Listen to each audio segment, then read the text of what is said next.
No one is an island.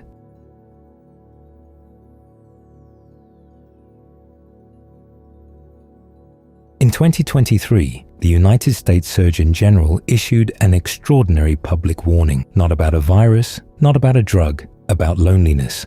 Approximately half of American adults report feeling measurably alone. The health consequences, he found, rival those of smoking up to 15 cigarettes a day. If you have ever felt alone in a room full of people, this video is for you. When the Buddha's closest attendant told him that good friendship was half of the spiritual life, the Buddha stopped him. "Don't say that," he said. "It is the whole of the holy life."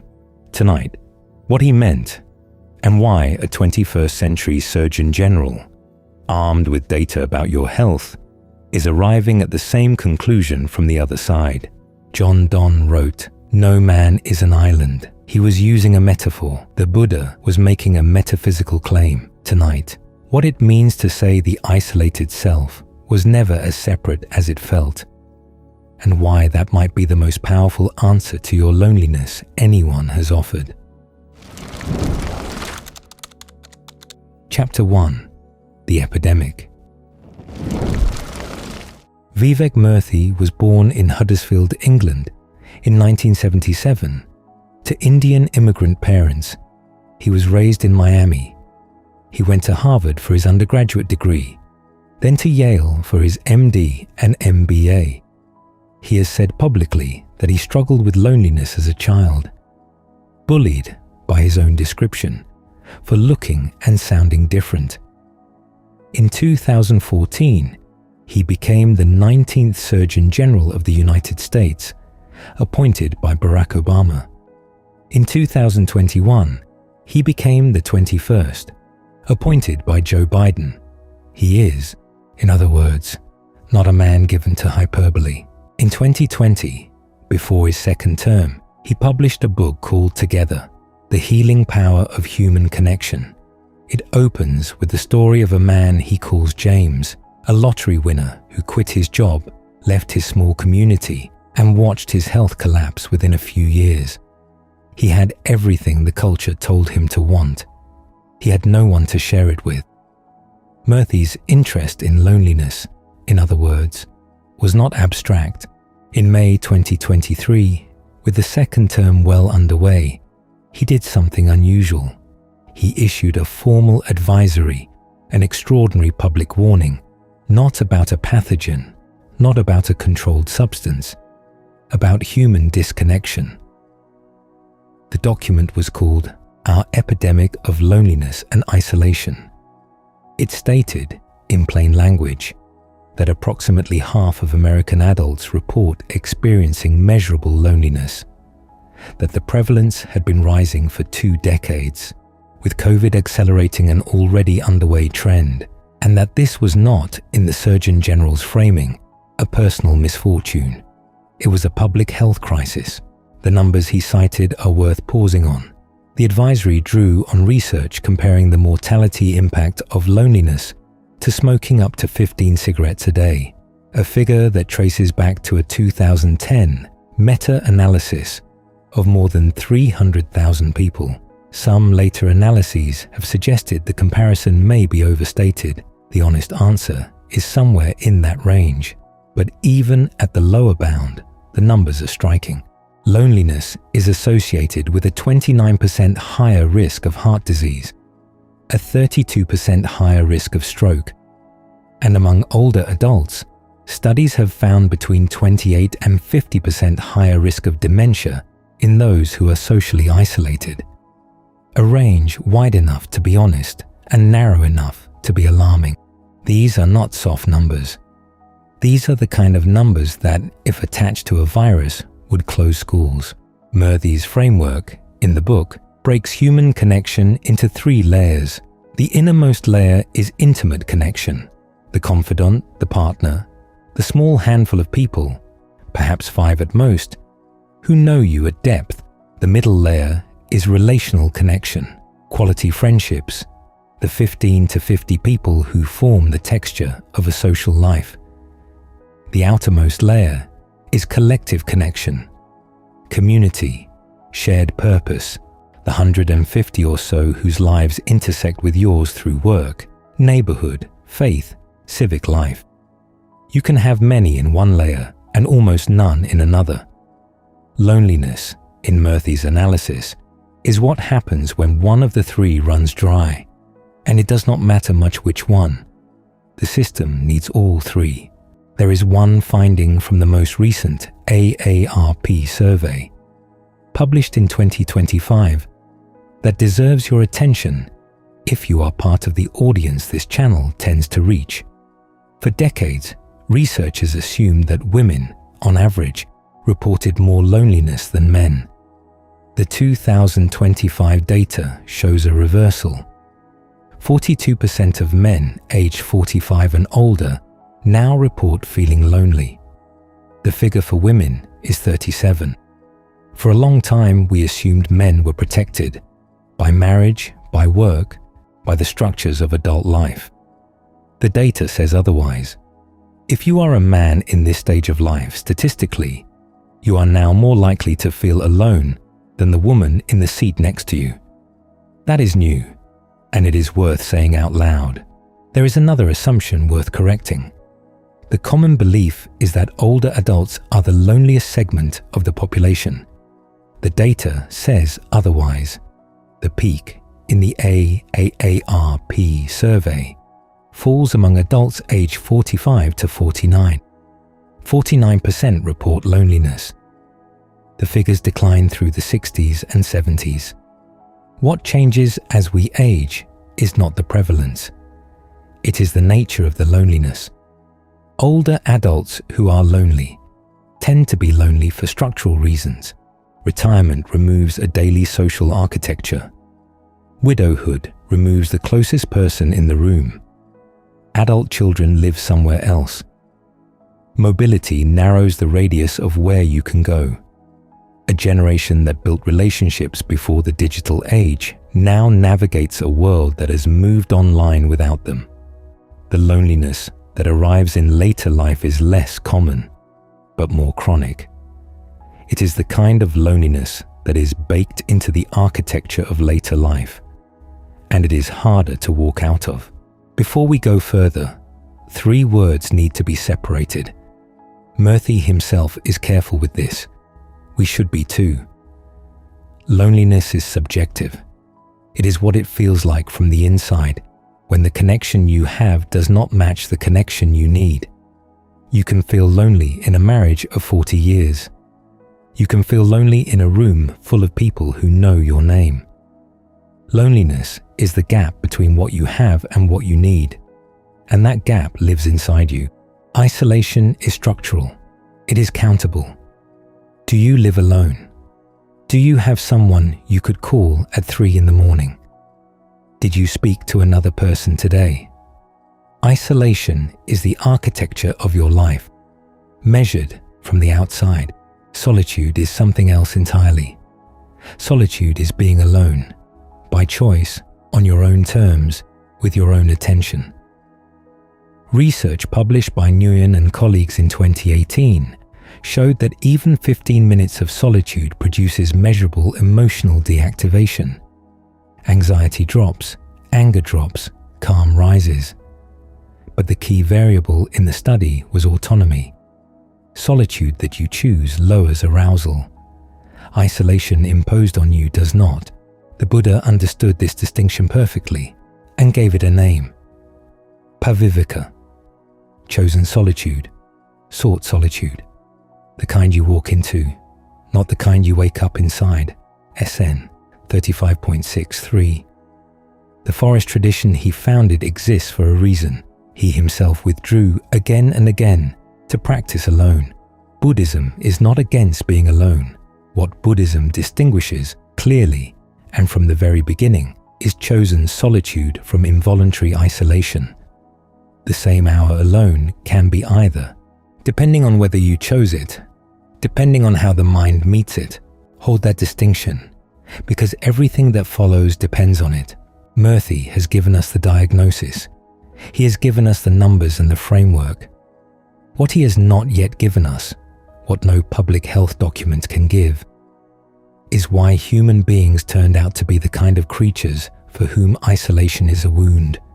For that, we turn to a man who has spent his entire career gathering the data on what connection actually does to a human life. 75 years of data, more than 1,300 lives, the longest study of human happiness ever conducted. His name is Robert Waldinger, and what he found when he sat with the data is not what he expected. Chapter 2. The Buddhist Diagnosis.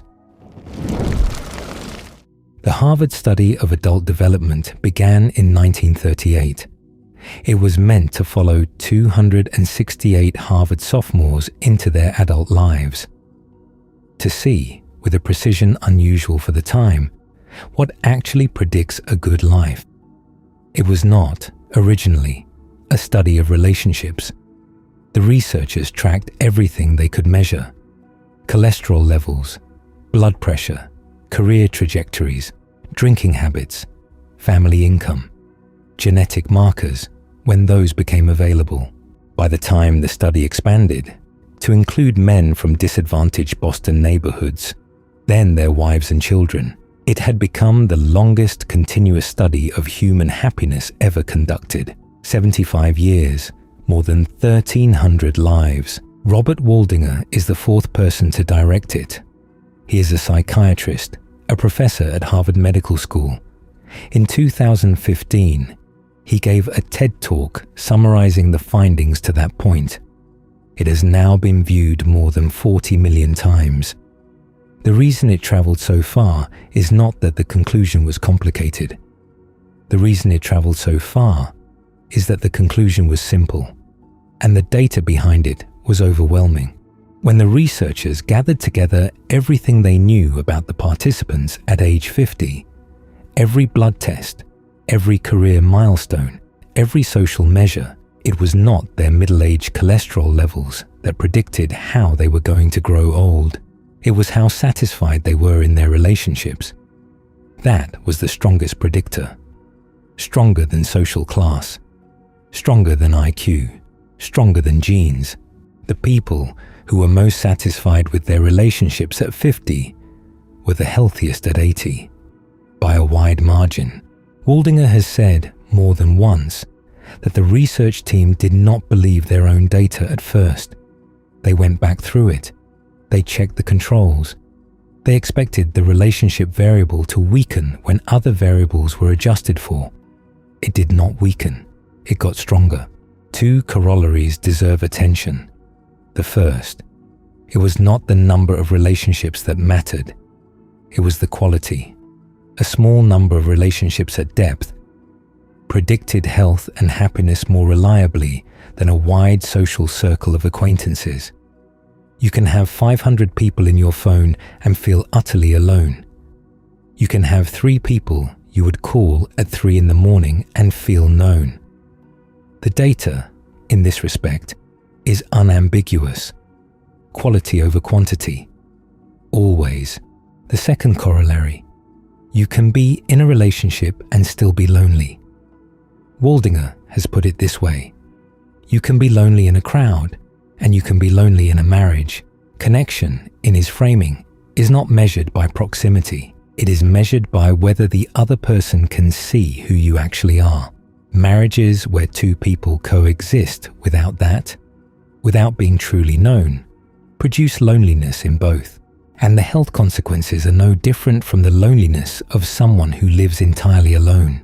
Good relationships, Waldinger has said, do not just protect our bodies, they protect our brains. Now, here is where this conversation takes a turn.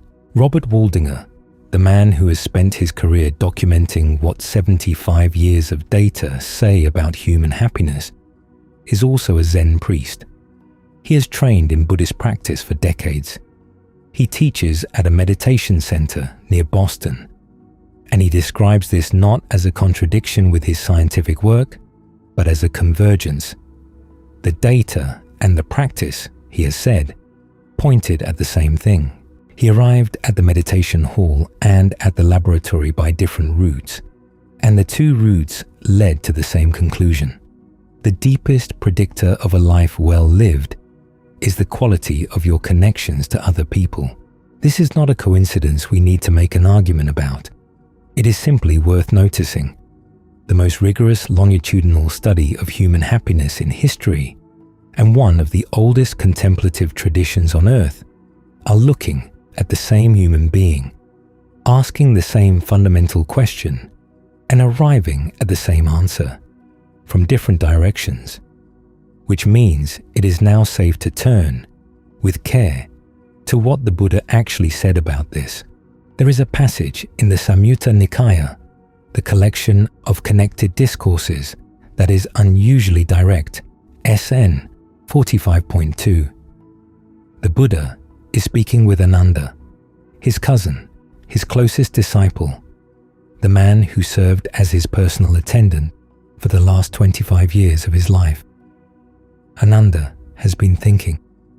He says to the Buddha, and you can feel him testing his understanding, I have come to think that admirable friendship, admirable companionship, admirable camaraderie is half of the holy life. The Buddha stops him. Don't say that, Ananda. Don't say that. The repetition is in the text. It is not a stylistic flourish. The Buddha is correcting an undercount. Admirable friendship, he says, is the whole of the holy life. Not half, not one element among many. The whole.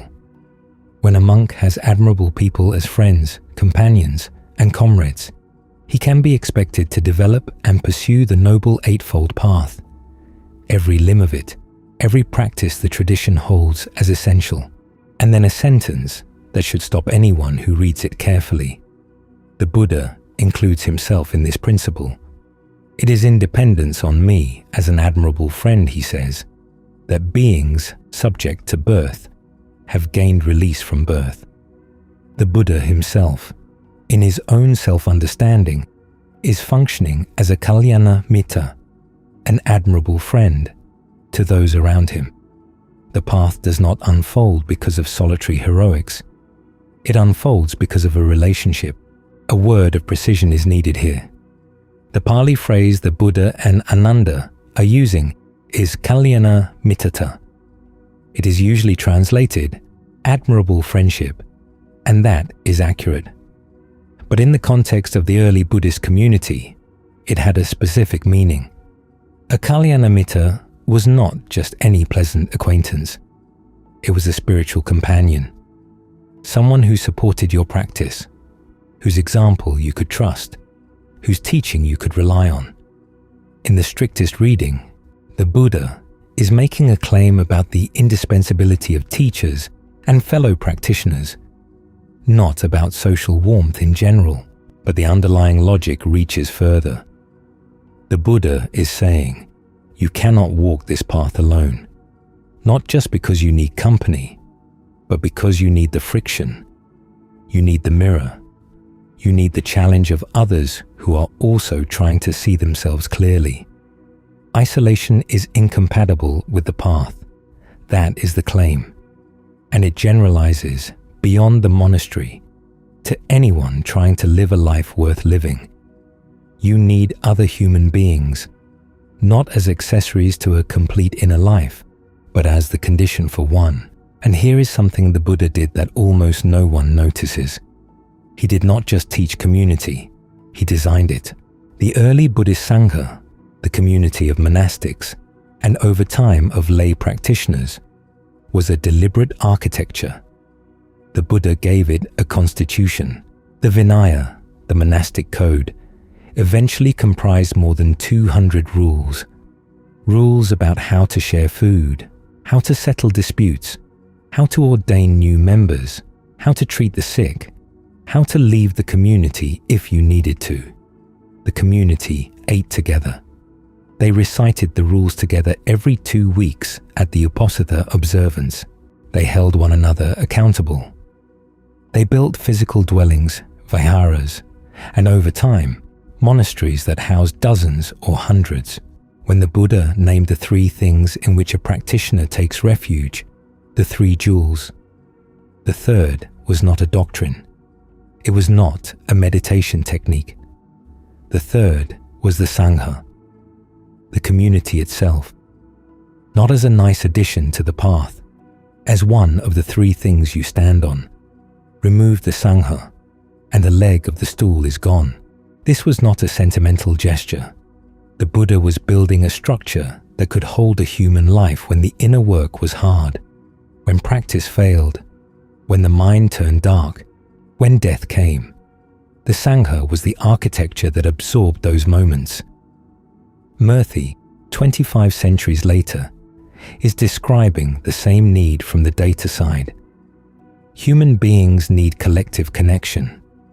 The 150 or so whose lives intersect with ours through shared purpose. The data is clear that when that layer is missing, the inner layers cannot compensate for long. There is one finding in the AARP data that quietly reinforces this. You might expect that widowed adults, who have lost the person closest to them, would be the loneliest group. They are not. Widowed adults report a loneliness rate of 41%. Never married adults report 62%. Divorced adults, 47%.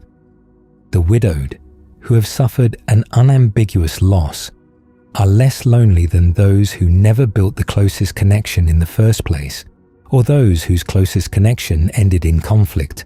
The most likely explanation is community and adaptation. Widows and widowers form their own communities. Faith communities take them in. The structures around grief, the rituals, the regular contact, the shared experience with others who have lost someone, do real work. Connection that has been built can be repaired around a loss if the rest of the architecture holds.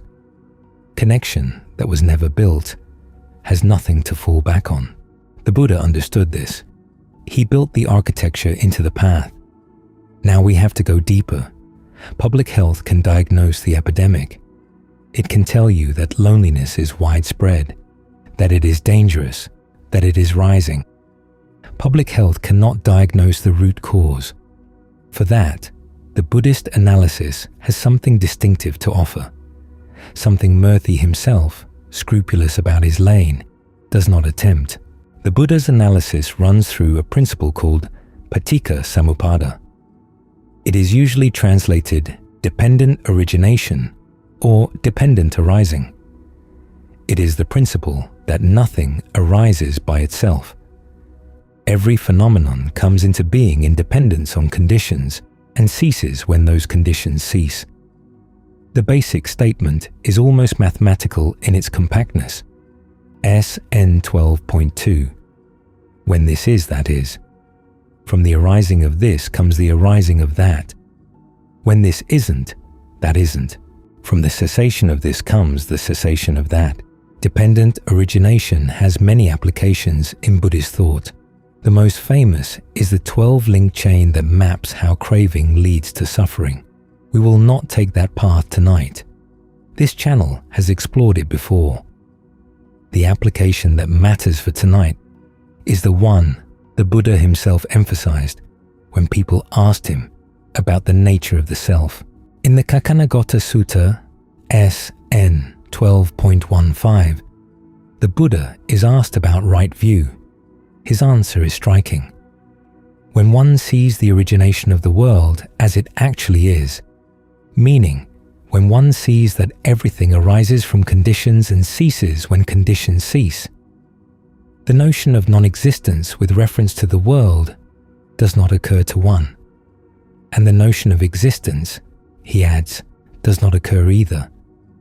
What there is, the Buddha says, is just this. What arises is just suffering arising. What ceases is just suffering ceasing. No fixed, standalone, independently existing entity behind the process. No isolated self, in the metaphysical sense, hovering behind your experience. This is not a denial of you. The Buddha is not saying you do not exist. That is one of the easiest and most damaging misreadings of the tradition, and one of the most common. He is saying something more precise. He is saying, the kind of self that feels radically separate, sealed off, cut away from everything else. That self is a misperception of how you actually are.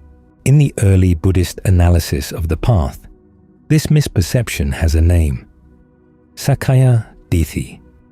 It is sometimes translated personality view or the view of a self.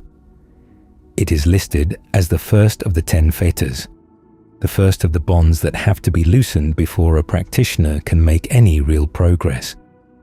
Not because there is something morally wrong with feeling like a person, because the flavor of selfhood we tend to walk around in.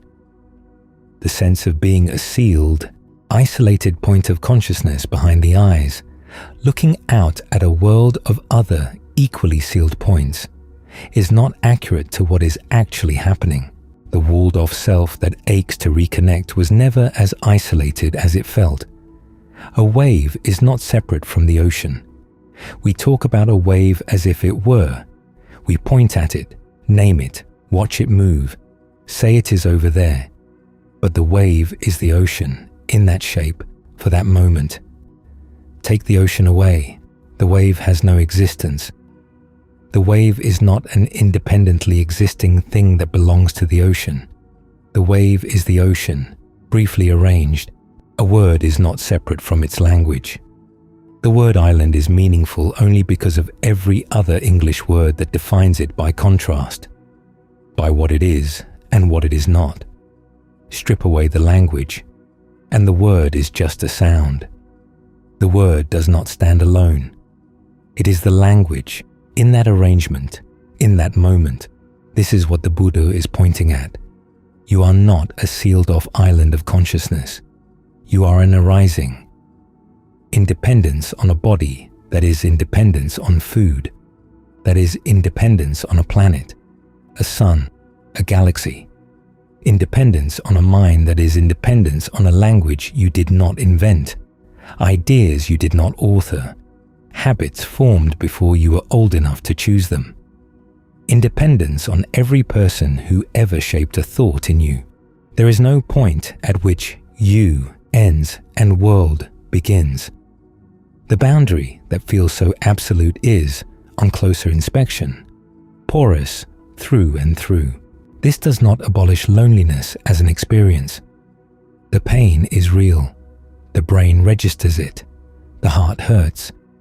But the Buddhist analysis adds something the Surgeon General cannot. It says, the flavor of radical isolation that loneliness carries. The I am here, alone, cut off from everything, is built on a perception that does not match reality. The self you feel you must connect from is not as bounded and alone as it feels. It is already in relationship with every breath that depends on a forest somewhere, with every word that depends on a language you inherited, with every gesture that was shaped by hands that held you when you were small. You are never as alone as the loneliness tells you. The loneliness is a real signal, but it is reporting on a self that, on inspection, is not the self that is actually there. That, in a sentence, is the Buddhist diagnosis of why isolation feels the way it does. The pain is the gap between what you feel and what is true. Close the gap. See the relational nature of who you actually are. And something shifts. But seeing is not the same as practicing. Knowing the diagnosis is not the cure. For that, we need to talk about what the Buddha put in his students' hands. What you can actually do, alone in a room, at 3 a.m, when the loneliness comes for you, and how that practice differs from anything Vivek Murthy can prescribe. Chapter 3. The Practice and the Divergence. The practice the Buddha put in his students' hands for this is called metta. It is one of the 4 Brahmaviharas, the divine abidings, the 4 qualities of heart that the tradition considers the ground of an awakened life. Metta is the first of them. The other 3, karuna, compassion, mudita, sympathetic joy, and upekkha, equanimity, build on it. Metta is the foundation. The English translation that has traveled most widely is loving kindness. That translation is not wrong, but it is misleading in a specific way. It suggests something sentimental, a warm feeling toward those you already love. Thanissaro Bhikkhu, one of the most careful living translators of the early canon, prefers a different word. He translates metta as goodwill. The Pali root is related to mitta, friend. It is the friendliness of friendship, generalized. It is the wish, may you be well, may you find true happiness, directed without exception to every being it can reach. The wish itself, in its honest form, can be held even toward people you do not like. You do not have to feel warmth. You only have to wish, sincerely, that they find their way out of suffering. That much anyone can do. In the Anguttara Nikaya, the Buddha describes the practice in a phrase that has been chanted by monastics for 2,500 years. A.N. 4.125. The practitioner, he says, remains pervading the first direction, as well as the second direction, the third, the fourth, above, below, and all around, with an awareness imbued with goodwill, abundant, expansive, immeasurable, free from hostility, free from ill will. The phrase to hold there is all directions. Metta is not a feeling you generate toward a particular person. It is a direction of the heart. You orient the heart outward, north, south, east, west, above, below, and you hold an awareness imbued with goodwill in each direction, toward every being in that direction, without exception, without selection. This is what makes the practice strange and powerful. It does not require any other person to be present. It does not require the people you would like to feel toward to be feeling anything in particular. It does not even require that you like the people you are directing it toward. It requires only that you make a decision about what your mind will do with the space it is in, which is why the practice works in an empty room at 3 a.m. Notice what that sentence is not saying. It is not saying that metta fills the empty room with imagined company. That would be a kind of pretending, manufacturing presence to fill a void, and Buddhism is not in the pretending business. Metta does not pretend anyone is in the room. The room is still empty. The practitioner is still alone. What changes is something more interior, the direction of the heart, from contracted to open, from defended to permeable, from the curled inward posture of no one is here to the outward facing posture of may all beings find their way. The practice begins simply.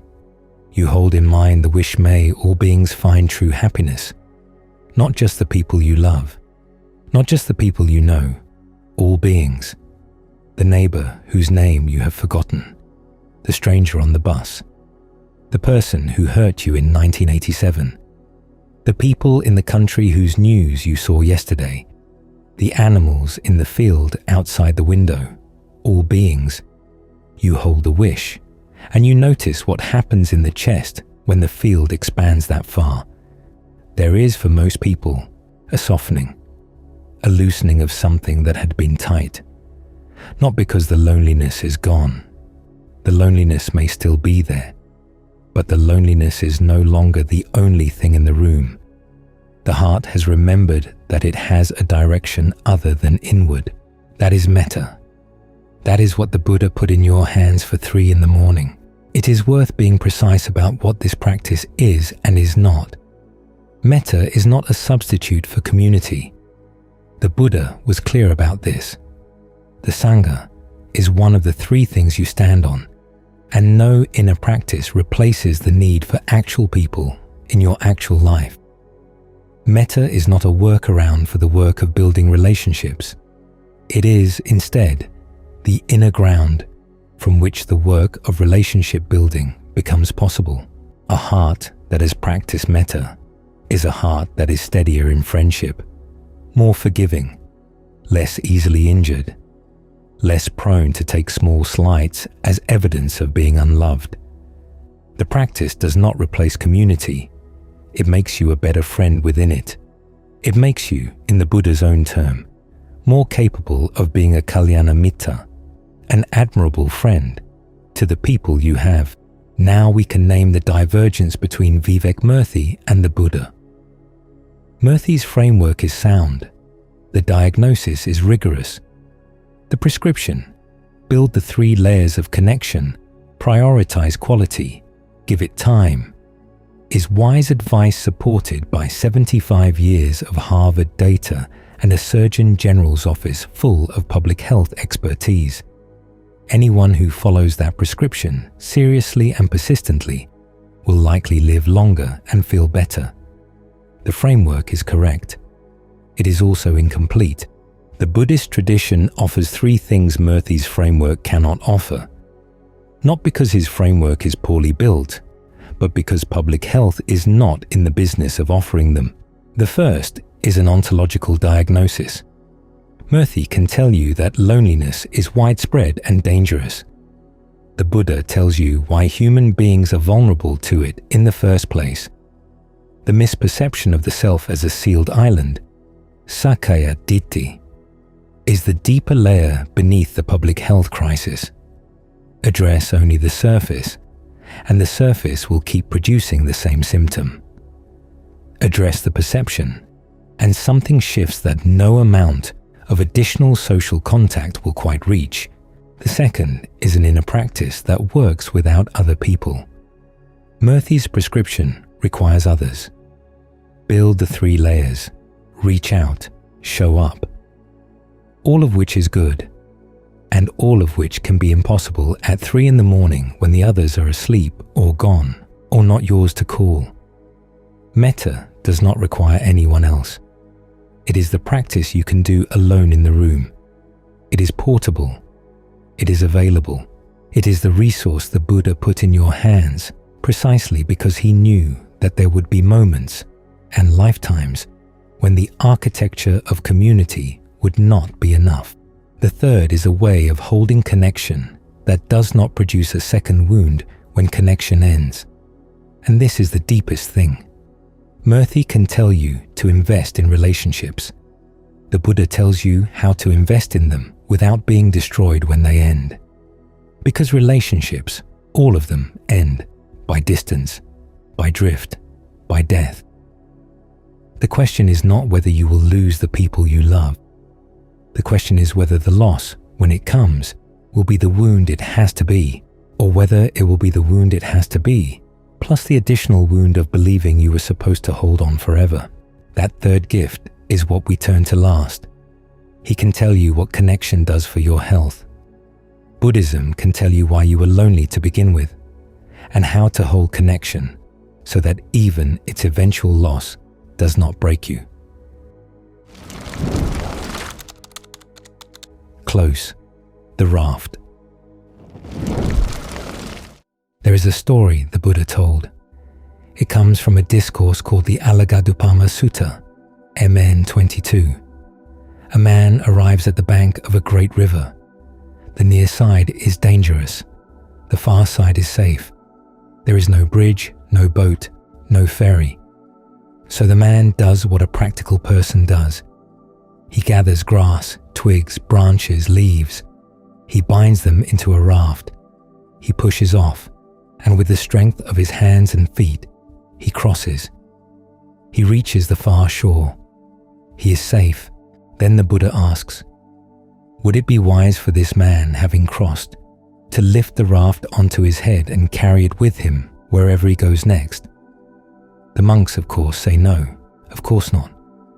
The raft did its work. Set it down. Walk on. The Buddha says, in the same way, I have taught the Dhamma as similar to a raft, for the purpose of crossing over, not for the purpose of holding on to. The teaching, in its original form, is about the path itself. Even the Dhamma, the highest teaching, is not something to clutch. It is a vehicle. You use it, then you put it down. There is a commentary on this passage that matters for what we are doing tonight. Thanissaro Bhikkhu, in his teaching of this sutta, emphasizes something easy to miss. The raft must be grasped properly first. The point is not that the practitioner should approach the path with a loose, casual hand from the beginning. The point is that while you are crossing, you hold the raft firmly. You commit, you engage. You give the practice everything it requires. Only at the far shore, only when the crossing is complete, does the question of releasing arise. What I want to do in this final stretch is take that image. The raft you grasp firmly and release only at the far shore, and place it where this whole conversation has been pointing. Place it on the people you love, the community you build, the sangha if you sit with one, the friendship of 50 years, the partner who knew you, the children who grew up in your house, the small handful of people who know your real name, is the raft. It is the vehicle by which a human life crosses. The Buddha said it himself in the words we have already heard. Admirable friendship is the whole of the holy life, not half. The crossing happens through relationship, so you build it. You grasp it firmly. You show up. You answer the phone. You drive across town when the call comes. You apologize when you should apologize. You commit. The raft is held with both hands, as Thanissaro insists. This is not the part where Buddhism is cold about love. Buddhism is on this point more demanding than the culture around it. Hold the raft firmly. Love the people in front of you. Build the community you will spend your life inside. And know, at the same time, with the same heart, in the same breath, that the raft is a raft, that it is, like all conditioned things, subject to change, that the people you love will be lost, by distance, by drift, by death. The crossing ends at a shore where the raft must be set down. This is not abstract. For most of the people watching this, in this stage of life, this is not abstract. This is Tuesday. This is the friend you went to school with whose obituary was in the paper last month. This is the parent you buried. This is the partner whose name you said into the dark this morning, knowing they would not answer. This is the body that used to do things you now have to ask for help with. This is the life that has already begun the work of letting go of itself. The Buddhist counsel in this stage of life is not detachment. It has never been detachment. The translation that gives that impression has done enormous damage to how this tradition is heard in the West. The Buddhist counsel is non-clinging amid full engagement. Love wholeheartedly. Build community wholeheartedly. Show up wholeheartedly. And know with full clarity that even this will change. The flower opens, the flower closes.